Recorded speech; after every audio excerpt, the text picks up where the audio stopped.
guys, so what's going on? Got a update video on the HG coming from the RC Dungeon. HG-P407 here until I get it done, and then I might do a update video of it all finished. I'm still waiting on parts. It's been, I don't know what the deal is coming in for parts. I've ordered some parts and stuff got sent back. What's going on is just I really don't know. I picked up the driver and passenger and stuff that's going to be used in this truck. She's going to be the passenger. I picked those up cheap the other day from a place called Ollie's at the store. So, and I got me another scale dog for the garage. I like the kind of scale items like that. So we're just going to go over what I've done here. If people want to see more updates for this build in the future, you can comment down below. If I don't see a interaction with people being interested in it, then I'm not going to continue doing any more update videos of the 407. I'm just going to, work on the build, and then, when it's all done, I'll do a video. So some stuff that I went over, and I'll put some links for these parts in this video as well. This is I went ahead because I wanted to kind of keep it more of a stockish looking truck. So this is the closest bumper I could find to like a stock Toyota bumper. And this bumper is for the Tamiya, however you say it. Don't take offense to however I'm saying it. I know people get all uppity about that. This is their bumper for their Hilux body. It is a plastic one. It is all mounted down with a steel plate, metal plate, aluminum and steel plate. I made my own hitch because I wanted to be able to pull a trailer with this truck. So I built my own boxed in hitch with some aluminum channel. And then we're going to get into some other stuff here. How I mounted this body is already on a video. I did that video prior, so if somebody watches that video is already up on the channel. We're going to go ahead and take the body off and get into what I did here. I'm still waiting on my motor. The only thing I have that's installed in the truck right now is the steering servo. So here's where I made my own hitch back here. It's all mounted solid aluminum. I've got to paint it all up black. I've got to trim these two mounts. I took the factory bumper mounts that go on the tube bumper for the HG-P407 up here, and then I just reutilized those mounts, drilled into this rear mount, and mounted my rear bumper. And I didn't care if it was plastic because it's more for scaling. Later on down the road, I might build another one of these trucks, or I might just change it out and put some metal bumpers on it. But this worked for me. I got to paint this black because I just finished this up. I've got to paint that black to hide it underneath. But that's I thought that came pretty close to like an actual scale hitch on a truck. So next we got here, this is how I did. Anybody that might be interested in shock tower mounting. So I took my rear axle, and of course if anybody has watched the other video, you'll know that it's a Yota 2 rear housing. That's what I used here. Never mind these hanging down. I got to trim these off still. I'm still adjusting everything, so I haven't removed anything and cut nothing. I seen another guy in the 407 group saying he calls it shaving the axle housing. So I guess you could say that's what I did with this, was shaving the axle housing, where I took off that shock mount. I did a video on that. The video's already up. So I took the stock perch mounts right here that are on the RC four-wheel drive axle and just used it to utilize. These are the link mounts that come on those clone axles.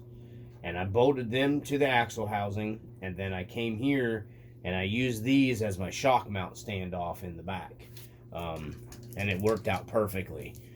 So what I ended up doing here,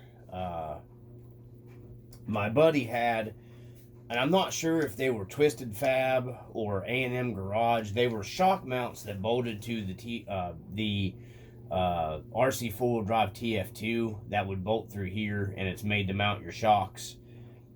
You can put a longer shock. They got their, you know what I mean, angled up this way. It's those style shock mounts. So I got a piece of just scrap aluminum channel. I have it. It's down here. I should have had it.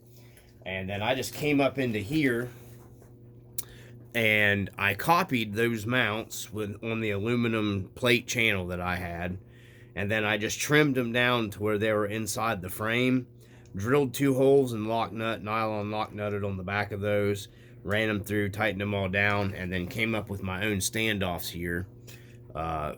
You know, so my shocks are mounted in the back on the rear axle here, and everything works like butter. Works really nice. So all the rear suspension's figured. In the front, I was planning on trying to keep the steering servo mounted back here in the box. I was actually going to keep it because I'm keeping this box in the back that I cut down, because I don't mind it being back there. You're not seeing any of that stuff with the body mounted on, so it don't matter. And I'm going to detail everything up and make it look like it has the gas tank and stuff under it with the bottom cover and all that stuff. So I ended up not being able to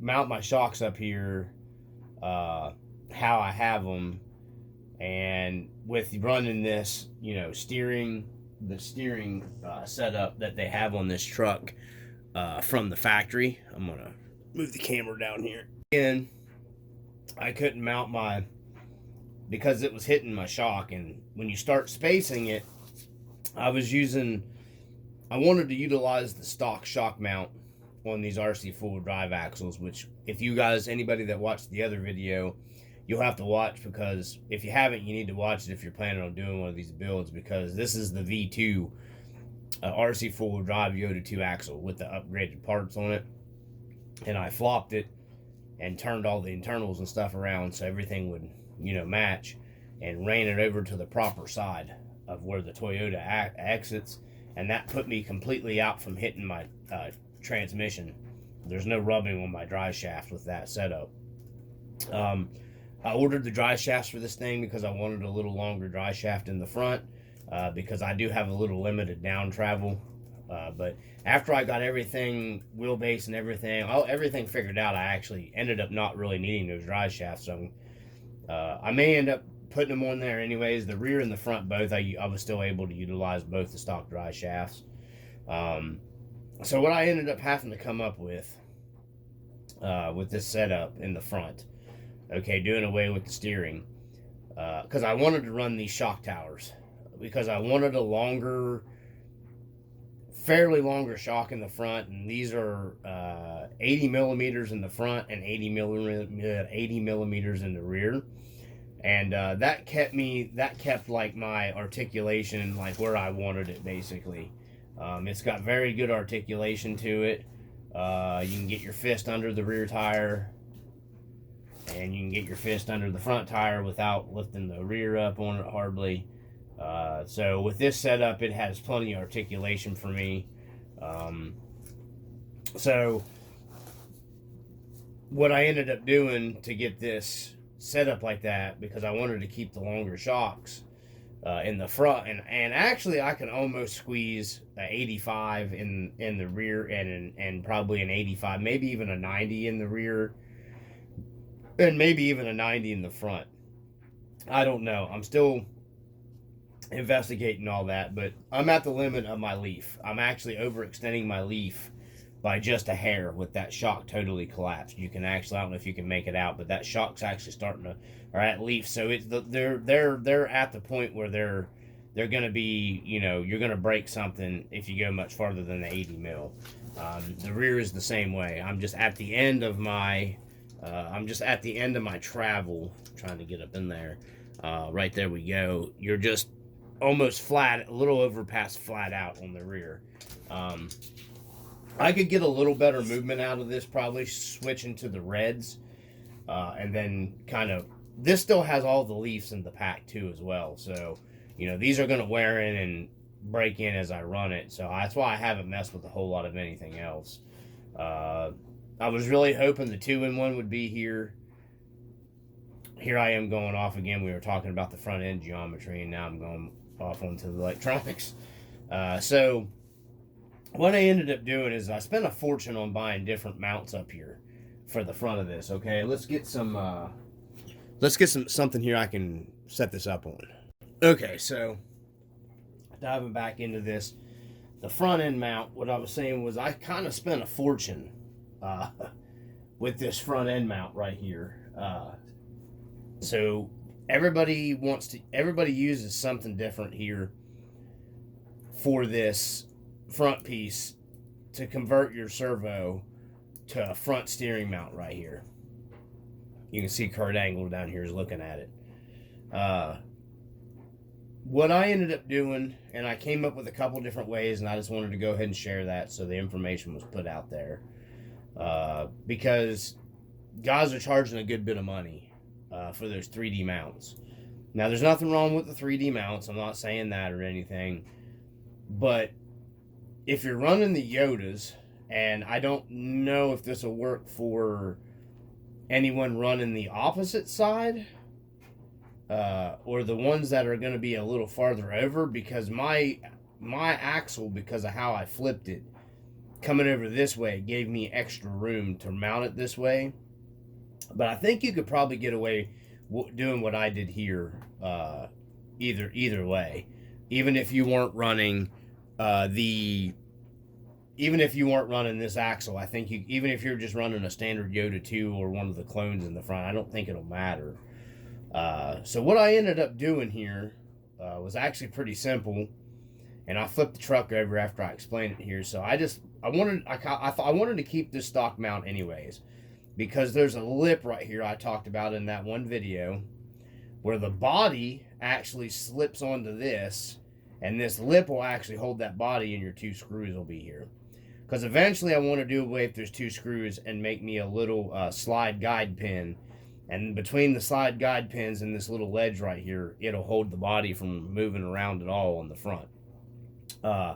So I kind of wanted to keep this. And basically what I got was, there's cheap mounts, and I'll include a link for the mount. I have 2 of them, but I think I must have boxed the other one back up. There's cheap mounts. You can get them on eBay for anywhere from I think $11 to $12-15. You can get them on AliExpress for the ones that aren't afraid to buy off AliExpress or wait a little longer. You can actually get 2 of them for $7.34, I think is what I paid for 2. And it was crazy because that's actually what I ended up using after spending $30 for one 3D printed mount, and then $20 for another 3D printed mount. In my opinion, the best solution was the cheap aluminum $7, for the 2 mounts. And I'll explain that to you why. Because really, it just involves drilling 2 holes in this mount. And, it's just 2 small M3 holes. Even if you end up not using it later, it's just 2 small M3 holes. And it's an HG-P407. It's, probably not going to have collector value later down the road. It's not like you're drilling into a factory, a even or an OG bruiser, Tamiya, whatever. So I can't see the big deal about drilling into these myself. It literally took me 30 seconds to drill these with some cheap drill bits I have that I keep for RC stuff. But enough into that. So what I got here, we're going to full flip it over. This is the mount right here. You'll see, I don't know if maybe it's picking it up. You'll have, this is the top portion of the mount where the screw goes in, and it's countersunk, so you can put countersunk screws in there. And what I did was, I just, slid this mount actually as close over to the steering as I could get, which put it farthest away from your pumpkin.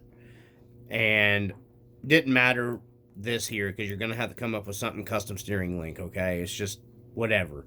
The cheapest thing I found is, if you're into the scale stuff, you can go to RC four-wheel drive, and you can buy those Rancho links and those other, they got a couple other ones, and then you'll just adjust them and then Loctite everything down, and you know, when you get it together and put it on there. That's probably one of the cheaper and easier ways of doing it, plus it's scale.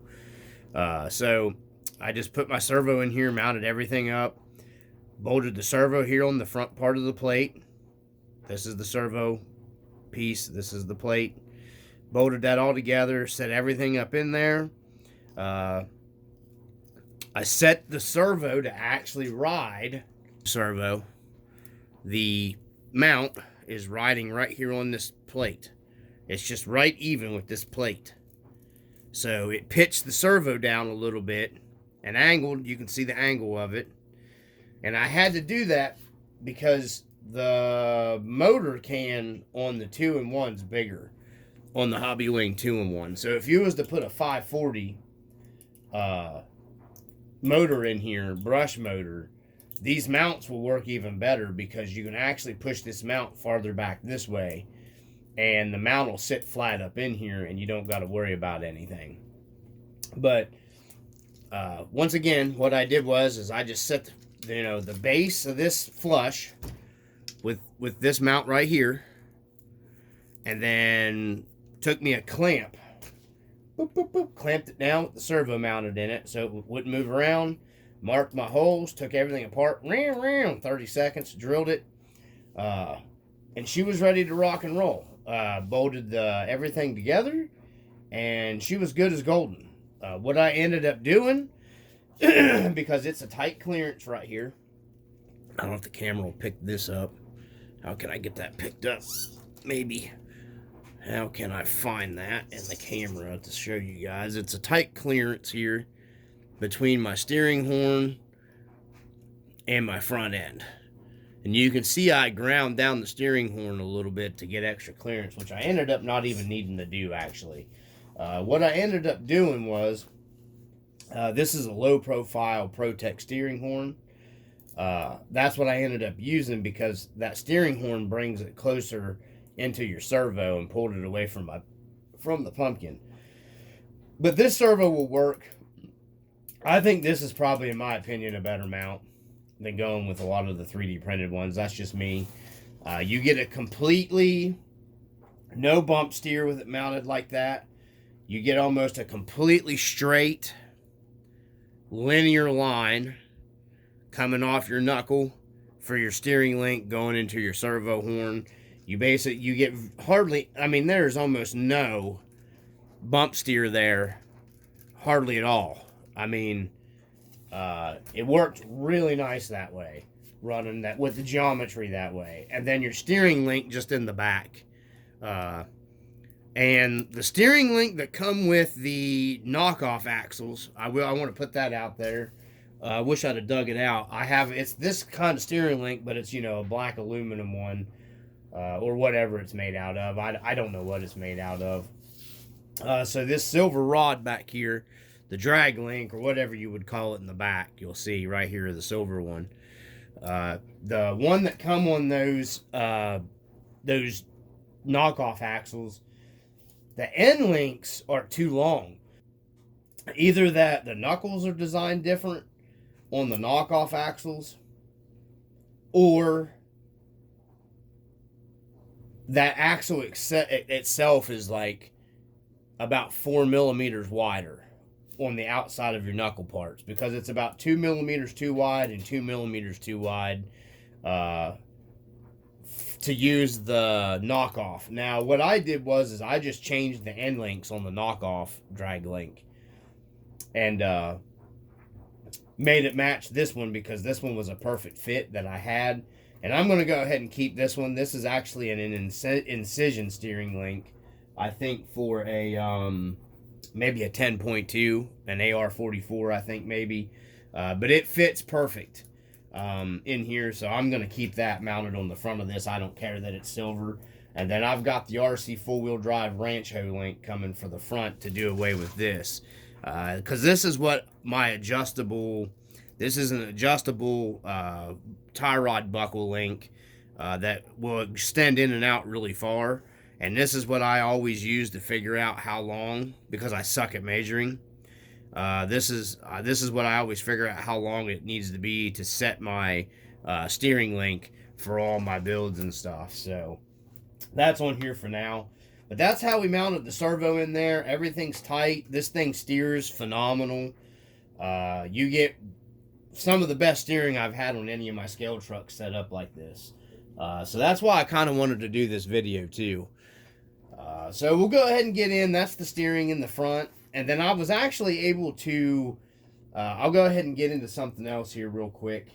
I ended up having to make 1.5 millimeter lift blocks to put under my leaf springs. And you can buy the super lift blocks off of RC four-wheel drive, which I ordered a set. I don't know what I've done with them. I thought I had them down here somewhere, but I don't know where I've put them at now. But they're literally like old school days, like putting lift blocks to lift up your old straight axle leaf trucks. So let's get into my homemade battery mount, and then we'll get this video over. So the battery mount here, this is I took the factory tray, the factory plastic tray just wasn't gonna fit with a full-size LiPo in it. And you know, this is the same LiPo size that fits in all my RC four-wheel drive stuff, because you know, some of the RC four-wheel drive trucks, the TF2s, can be finicky with the thickness of the LiPo. This is one of the ones I run in it. So I took this is a hot racing LCG battery tray for a TRX4. And what I did is the other end here that has the pull-up mount that screws down to your TRX4, I had this laying around, came in a part lot with a bunch of trucks. I just cut that off with my Dremel tool, my cutoff wheel, sanded it down smooth to try to make it look good. Put a little bit of black paint on the side I cut, which is no big deal. The factory holes right here run, I didn't have to drill any extra holes. I used the holes that was already in this base right here from the HG, so these went right down in. Used the side here that has the countersunk screws, run them down and lock nuts on the bottom. And then here I ended up getting actually fairly lucky. This lip right here, I did have to drill that hole, and I drilled down through here for one mount. And then I took those plastic conduit spacers and then just made a mount there. And then I'll probably end up, I don't really need it, it's not going anywhere.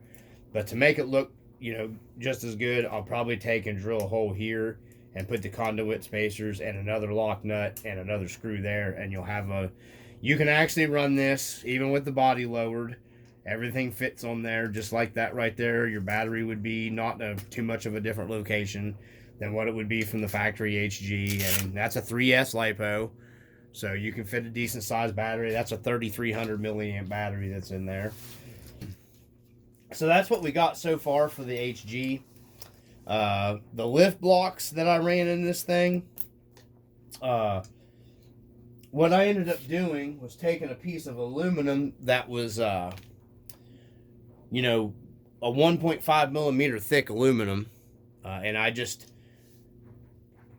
took the factory lift blocks, that's 1.5 millimeter thickness, and I just cut lift blocks, made my own lift blocks, which sucks because I spent like 20 bucks on them stupid RC4, maybe not that much, might have been 15 bucks for the RC four-wheel drive lift blocks, and I ended up not needing to making my own because these work so well. You might pick up there's the lift blocks, and that's why I wanted to keep the leaf spring perches mounted this way. Because if I mount them the other way, how a couple of the guys on the HG-P407 group mounted them, they run their U-bolts down here on opposite sides, and they rebent the U-bolts and all that. I wouldn't have been able to use this technique to do it. It wouldn't have been right. So that's why I wanted to keep this more mounted like a 1-to-1, because I can actually put taller lift blocks if I wanted later, and I can lift this truck up even more, and you're not losing any of your articulation or anything. You are going to be putting more stress on your leaf spring, the bigger the lift block that you got, because you're putting more, torsion torque on small spots right here. So I just lift blocked it front and back, 1.5 millimeter, and that gave me the clearance that I needed to run this size tire, which this size tire is pretty decently big. I don't know if I have my tape measure here. We'll just measure them real quick for anybody that might be interested. So these tires are, I think, 3/8 probably. So there's 3. They look like they're like a 3.9 tire. They're like almost a 3.9 inches tall, basically, you might as well say. So anywhere from a 3/8 to a 3.9, so that gives me a little, bigger of a tire to use on the build. And I don't have that fender scrubbing without cutting into my body. That's why I ended up going. So 1.5 millimeters isn't a whole lot of lift compared to what it was sitting at from before. So that's what we've got so far on the HG build. Like I said, guys, if you can, please at least drop a comment if you're interested in this, because I am waiting on parts now, so I'm deciphering everything. And, if people want to see it, I'll do them because I enjoy it when people enjoy it. But if, you guys ain't feeling the HG build, then there's no sense in me filming it. That's just how I feel. I'll save doing videos for other stuff because I know it seems like a lot of stuff scale's not their cup of tea. So lately, a lot of the people that watch. So, yeah, that, and I just like to get some conversation going in the comment section. I don't see a lot of that on my channel, so it'd be nice. So anyways, other than negative stuff, but we're going to be working on a video covering some of that stuff too here shortly. So that's what we got for the HG build, guys. We're going to go and slap the battery in it here, and I'll show you body fitment. I gotta tuck my battery wire there. So rear on. There we go, and then the 2 screws in the front and your pins. I'm waiting on the parts to come in for the rear here. Anybody that has one of these HGs, I don't know about the Tamiya, whatever. I don't know if it's a problem for I don't know if I have my RC 4-wheel drive one here. The Tamiya ones, because the cab's actually a little different width-wise. On the HG, so I'm guessing the HG is probably more like the Tamiya, whatever cab. So I'm hoping their piece here will go in the back of it, and then of course I don't know where I laid that part either because I've got so much. Okay, so this is what I was talking about. This is the piece out of the HG-P407. I'm gonna clean the chrome off this and paint it black, and then I'll be mounting that in the back cab half piece like this right here. Like the old days, these guys ran these back in the 80s on they called them like vent visors. I think Vent Shade made them back in the day. GTS, I think's that company that made them. That same company's made like the headlight covers. This piece will not fit without serious amounts of modification to the HG, and I'm guessing probably the Tamiya cab as well. That's just my guessing. I could have modified this and ground on it and made it look like absolute shit, but I elected just to spend the $10 and buy the cab piece that's meant for this cab. Well, fingers crossed that the Tamiya cab is the same as the HG. I put a posting out on the HG-P407 group, but nobody, either they didn't know or nobody gave 2 shits to help out, so I'm not real sure. So that was what I tried, and I can modify this one to make it work, but I'd have to come in here and actually cut this off at an angle. So, and then I'm going to end up having to come in here and fill all this with filler and sand it.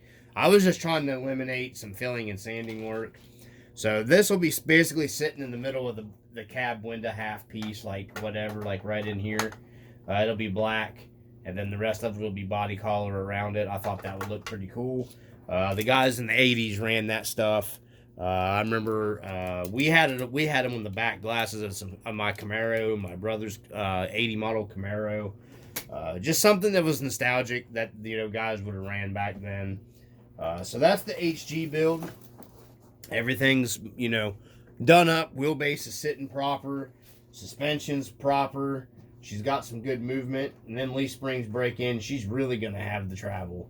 I mean, this thing is... The suspension just works beautiful on it. I couldn't ask for... I don't really need any more. And not to be even broke in. So, that's the HG build. I got the paint sitting over here. I am literally just waiting on parts, guys. And I am super stoked to get back on it and get the build going. And you can see the difference maybe. We got the big lifted... Let me pull it up here. We got the big lifted Yota right here.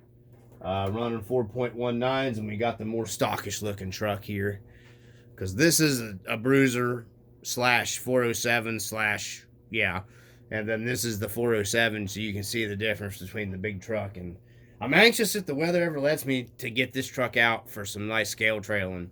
If the weather ever works with me, guys, I will get out for some scale trail videos with that yellow truck. And I'm waiting on stuff to come for it too, because I'm decking that bad boy out, because I love that truck. So, from the RC Dungeon, I think that's all. Oh, I do want to get one more thing. Only one more thing here. I ended up taking the interior and customizing. This is the HG dash, because I didn't like how this has all the modern shiznit in it. It has like the GPS sticker and more of like a modern type stick decal for your gauges and stuff. So I ended up just taking my Dremel and just buzzing that dash off the HG-407 seat, and I'll keep this for parts. And I had two of these regular. This one I cut to fit something else. So I had two of these actual. These are like the dashes that come in. One of these come in the TF3. These are like the, I'll call it generic Hilux dashes that RC Full Drive offers you. I think they come in the Marlin, the TF3, maybe the TF2 kit maybe has like your decals for your stuff. I had like 2 or 3 of these. One of them was brand new, not modded, that I took out of another truck. And that's what I ended up putting in here, because we have other things. So you can see here I cut that, and I sanded this down pretty smooth. And then I just bolted in the RC Full Drive dash. If anybody's looking, goes right in these bodies. It's screwed right in using the HG screws. That's the dash in there. The reason why I wanted them separate is because with this in here, this was flat dang near with the seat. So I didn't want that. And I'll show you real quick. I wanted to be able to not have to cut up my drivers, my figures and stuff. We'll just grab her real quick here.